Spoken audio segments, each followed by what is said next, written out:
en Rhénanie du Nord-Westphalie plus exactement. Gummersbach est une ville comparable à La Roche-sur-Yon, par son nombre d'habitants, par sa situation géographique à proximité de Cologne, par sa fonction administrative, elle est le siège de la communauté de communes de l'Oberberg, et par sa superficie. Autrefois surnommée la ville aux tilleuls, pour les allées de Tilleul, aujourd'hui disparues au profit de l'expansion de la ville, elle fut aussi dans les années 20 prénommée le Petit Paris. Située dans un écrin de verdure, la nature avoisinante permet randonnées pédestres et points de vue admirables, comme le barrage de la vallée de la Guerre.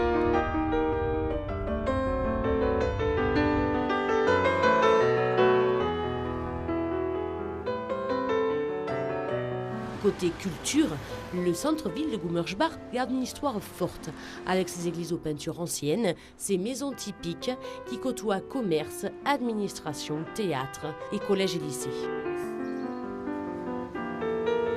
La traditionnelle Brauhaus offre une dégustation variée de Kölsch, la bière locale.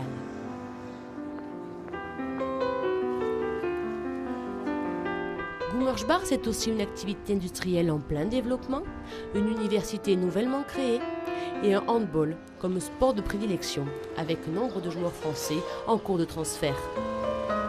En 2009, Gummersbach fêtera ses 900 ans.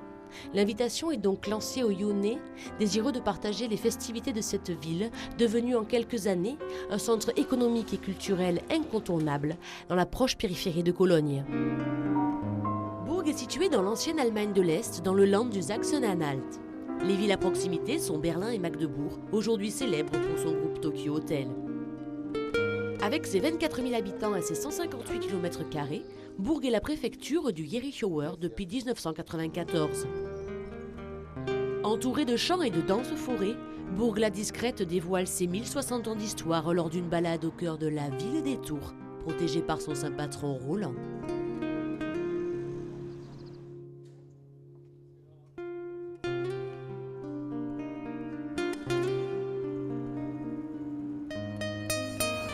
Maisons typiques, rues étroites et pavées, vestiges de remparts et d'anciennes casernes de l'armée russe, côtoient les églises de la route romane.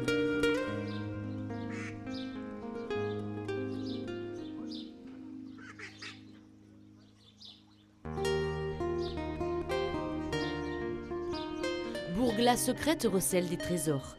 Ici se trouve la plus grande basilique de granit de l'Est de l'Elbe, là la maison du célèbre officier Karl von Clausewitz, lieu de pèlerinage des militaires du monde entier. Des personnalités comme l'écrivaine Brigitte Reinmann et l'aviateur Ernst August Gustav Schultz sont natifs de Bourg.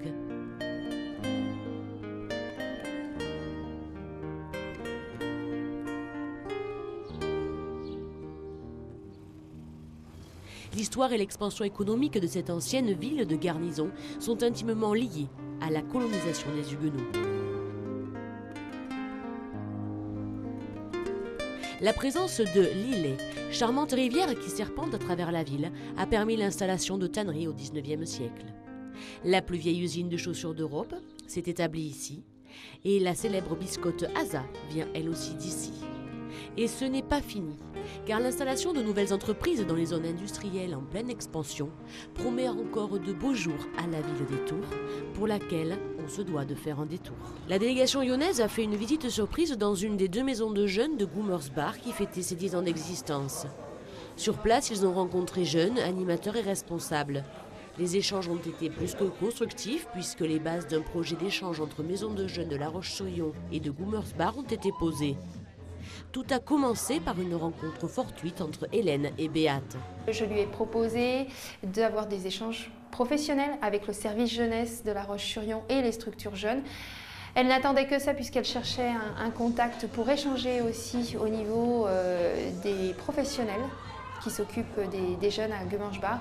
Et donc cette relation avec La Roche-sur-Yon et des structures identiques permettent justement d'améliorer toujours la politique jeunesse de chacune des villes. Wir werden darüber sprechen, was es für tolle Möglichkeiten gibt, sich untereinander auszutauschen. Toutes les deux, nous avons évoqué les possibilités de collaboration. Nous avons aussi découvert que, par exemple, ici, nous avons un groupe de breakdance et à La Roche-sur-Yon aussi. Et toutes ces choses en commun, et celles que l'on découvrira plus tard, fondent les piliers de notre amitié. Die Fortsetzung der Freundschaft. Ce n'est pas qu'un échange de jeunes où les jeunes vont se rencontrer.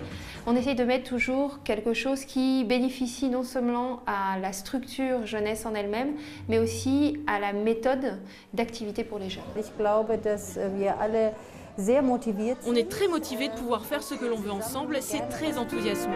Et je pense que c'est une chance pour nous et je n'ai rien d'autre à ajouter. C'est dans le petit village de Ulsenbourg, à une vingtaine de kilomètres de Gummersbach, que David, Sandra et Titouan ont accepté de nous rencontrer. David et Sandra forment un couple mixte. Elle est originaire de Gummersbach, lui de La Roche-sur-Yon. Ils se sont rencontrés grâce au jumelage entre les deux villes.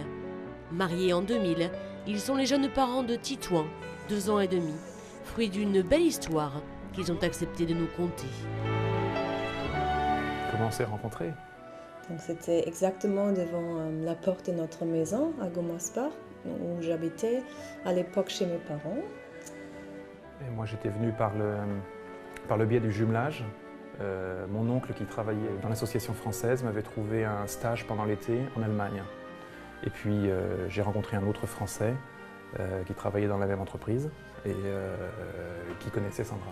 Moi j'ai toujours aimé le français et donc je trouvais très intéressant tout ça. Et au début, c'était, comme je disais, c'était dur de se séparer après. Donc, Moi j'ai surtout vu, je me suis dit, on va essayer, on va voir simplement, sans faire trop de plans sur l'avenir. Et puis ça a marché. Et puis bon, à un petit moment, j'avais commencé à travailler ici, j'étais un peu près dans le système allemand, donc on ne s'est plus trop posé la question.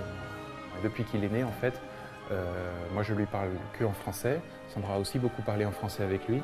Je crois que c'est l'une des grandes différences. C'est vraiment une chance pour l'enfant de grandir bilingue. Je trouvais ça important que quand il sera plus âgé, il puisse continuer à parler français. Je pense que quand il sera dans longtemps, peut-être qu'il trouvera ça bien. Peut-être qu'entre-temps, ça va un peu le barber d'être différent des autres enfants à l'école. Ça, je pense que ce sera la différence. Mais on a envie de continuer comme ça à garder le contact avec la France.